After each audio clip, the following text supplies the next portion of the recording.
Wow, that performance brought a big smile to my face and peace to my mind. Thank you kids for such a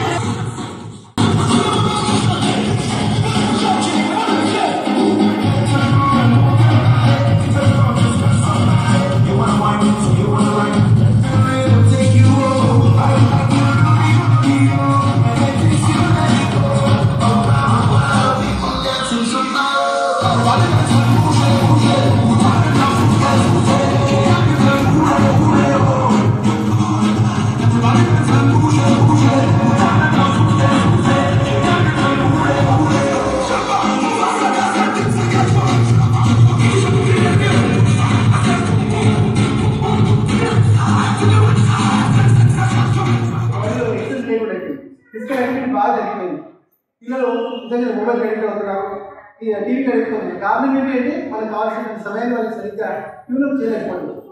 దాని నుంచి మనం తీసుకొచ్చేసి కొంచెం ఒక carrom board పెట్టడం, వాళ్ళతో మనం క్యారమ్ బోర్డు ఆడడం, లేకపోతే చెస్ ఆడడం, లేకపోతే ఇది చేసి యాక్టివిటీస్ ఆడడం, మన టైం ఇవ్వడం, మన బిజినెస్ మనం ఉంటే వాళ్ళ బిజినెస్ వాళ్ళకి తప్పు వాళ్ళని కాదు అంటారు. మీరు ఒప్పుకుంటారా?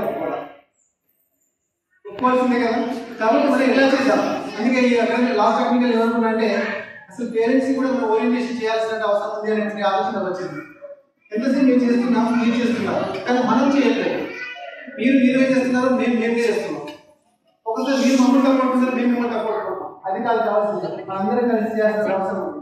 ఈ సమాజంలో ఎదగాలని మనం కంపల్సరీ. మన పిల్లల్ని ఎలా కాపాడుతున్నాం, మన పిల్లల్ని ఎలా సమర్థంగా తయారు చేస్తున్నాం, మన పిల్లల ఆరోగ్యాన్ని ఎలా మనం పరిశీలన చేసుకుంటాం, పిల్లల్ని విద్యాపరంగా ఆరోగ్యపరంగా అన్ని సమర్థులంగా తయారు చేస్తున్నాం. ఇది మనందరి బాధ్యతగా ఆలోచించాలి. అందుకని ఇప్పుడు స్కూల్ స్టార్ట్ అయిన తర్వాత నాకు ఫస్ట్ ప్లాన్ ఏంటంటే పేరెంట్ ఓరియంటేషన్. మీరు మేము సమిష్టిగా అసలు ఏముంది, ఎక్కడ సమస్య ఉంది, ఆ సమస్యకి మూలం ఏంటి, ఆ సమస్యకి మూలాలు మనం ఎక్కడ పెట్టాలి, ఆ మూలాన్ని మనం ఎలా సమర్థవంతంగా నిర్వహించుకోవాలి. ఎవరు పత్రాల గురించి ఆలోచించుకుని కూర్చోరు కదా. ఫస్ట్ మనము ఆదర్శంగా తయారైతే ఇది వాళ్ళు ఆటోమేటిక్గా ఫాలో అవుతారు. ఆ చేసే పనికి నేను శ్రీకారం చుట్టబోతున్నాను. మీరందరూ కూడా సమర్థంగా అంటే ఖచ్చితంగా సహాయపడతారని చెప్పేసి మనస్ఫూర్తి ఆలోచిస్తున్నాను.